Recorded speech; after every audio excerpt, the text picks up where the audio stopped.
Good evening, everybody. We are pseudo live. We are live right now. We'll post this shortly here at the Bay Lake Citer Center in downtown Green Bay. I'm just going to do a quick pan out.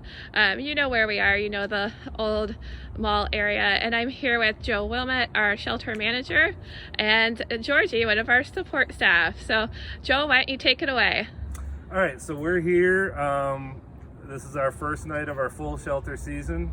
For those who tuned in for our first video, they already know that up until October 31st, we've been running what is our Summer Safe Sleep program, which is really a pared down version of our shelter. We have a capacity of 35 guests, and it's really to serve the most chronic members of our community. And really, it's just basically they check in at 9 o'clock. They have a mat to sleep on, and then they're out by 6:30. Now that we're getting into the colder months of the season, we're moving into our full shelter season, which is we're open at 5 o'clock. We have guests come in and check in at any time from 5 to 9. They get dinner, they get breakfast, they have showers, laundry services, they can fill donation requests. It's really more of a full service that we provide now. This season is a little different than we normally have been. We really our focus has been on meeting the full need in our community while still being responsible about social distancing. And like I said in the previous post that we put out, we had about 106 on average last season, and our building has a capacity of 84. So it wasn't really realistic for us to be able to meet that need and maintain social distancing in that building. So we were able to acquire the second floor of the Bay Lake building here. It's 70,000 square feet, which is awesome, and we're able to utilize this to serve our male guests while still serving the female guests at our shelter location. We're expecting anywhere from 15 to 30 females, and we don't even know, we're guessing probably about 80, maybe 90 men. So having this space really allows us to be able to meet the full need, so we're really excited about that. So Georgie's here with us because she's one of our seasonal staff, and we always... And because I'm her boss and she has to do... Well, right. But you wanted her to talk a little bit about what it means to be a seasonal staff member, because we're still hiring, aren't we? Right, so since we're in this situation where we're running 2 locations, it means a lot more staff. We've had a really great turnout on staff, and in a normal season we'd be overstaffed, and I'd be having the problem of getting all our staff members the amount of shifts they need, which I would love to be having that problem right now. Unfortunately, now that we're running 2 locations, we're still a little short on staff.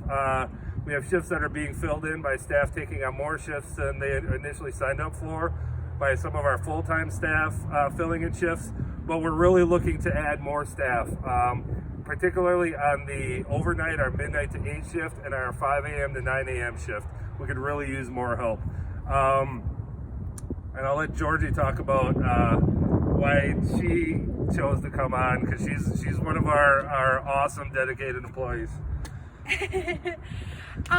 So I joined just in March and April. I decided to come on to work with St. John's because I wanted to do something to help.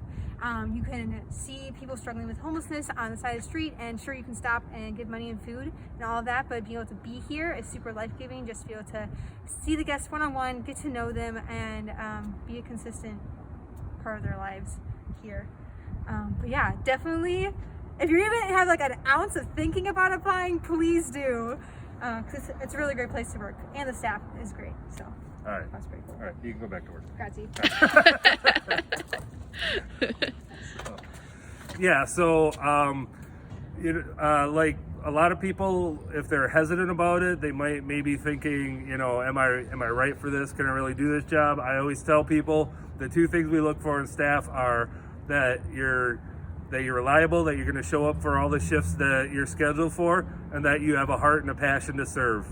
If you have those two things, you're going to do great. We can teach you everything else you need to know. Great. So as people walk into shelter tonight, they're actually walking in around the corner, but things are a little different. So what are the different requirements now that we're in a global pandemic? How does this year look different than last year? Right. Like I said before, we're really being diligent about making sure everybody's wearing masks, about social distancing. It's great that we have this space that we're able to do that. How big is this space? 70,000 square feet. It's huge, right? It is a huge space, and we would love to take you up and show you all around. But we really put a great deal of emphasis on guest confidentiality, so we can't really, show the space and show our guests. But so beyond the social distancing, beyond the masking, we're requiring all our guests to get tested for COVID. We have a great partner in the community outreach clinic who's helping us out with that, and we're also temp checking all our guests upon entry. We're doing everything we can to make sure this is as safe an environment as possible. Great. So we have lots of volunteer roles too. So one of those is people providing meals. I know we have our meal teams from St. John's that are helping out, and then we have meal teams from Spring Lake Church that have jumped in to help out because they're our neighbor right here. What are some things that people should know if they're interested in volunteering or being on a meal team? What would you tell them? I would tell them that this is a great place to be. Like you heard Georgie talk about like how much she loves serving our homeless brothers and sisters, and we get a lot of that from our volunteers too. I mean, our volunteers are amazing, dedicated group of people. So if you're interested in that and helping us out in that way, we would love to have you in that capacity too. Great.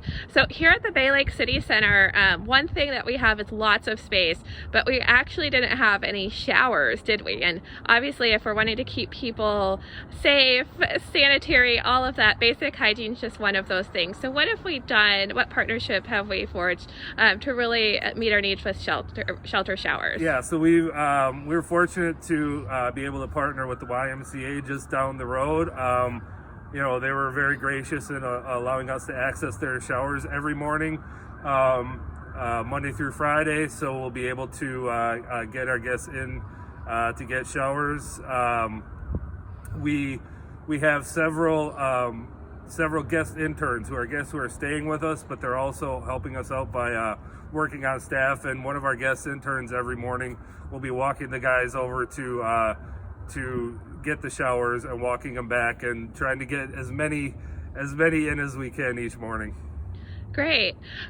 So we're talking about COVID precautions. We're talking about just that distancing. And so here at Bay Lake, just because we have so much space, we're actually breaking people into pods. Can you talk about more of the pods that each guest will be living in? Sure. So we have, if you would walk into our space, it used to be a big cubicle farm up there. So it's a big open room. And what we've done is in the four corners of the space, we've kind of screened off 4 areas for guests to sleep in.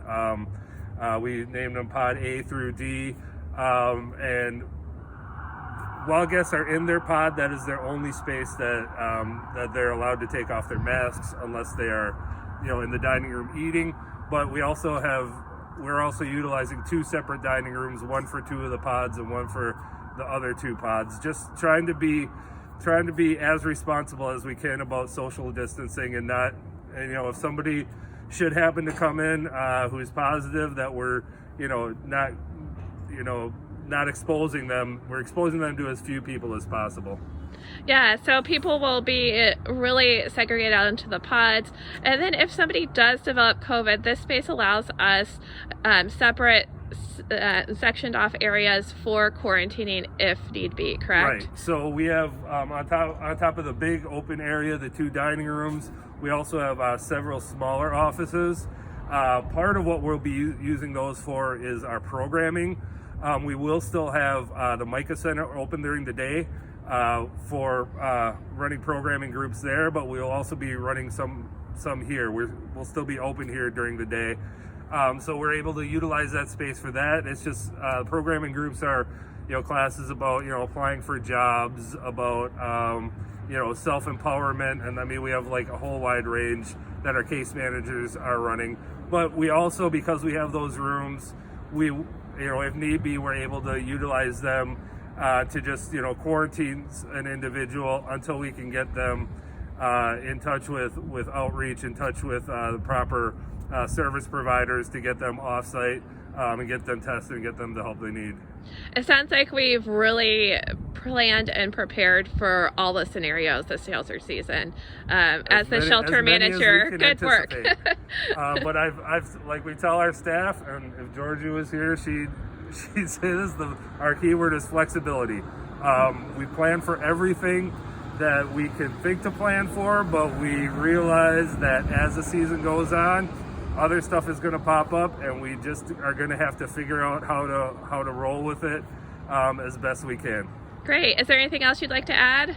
I don't. That light is really bright, so. Yeah, sorry, I'm blinding Joe, everybody. Yeah. So we'll be signing off. This is Alexa behind the camera, and just a reminder, this is our 15th year, our 15th shelter season at St. John. So one more thing. Yeah. If you are interested in joining our team, be sure to go to our website, stjohnhomelessshelter.org, and just click on the We're Hiring in the scrolling banner. Or you can, if you have more questions about it, you can email me. My email is jwilmet, JWILMET, @sjehs.org. Great. Thank you, Joe. Thank you.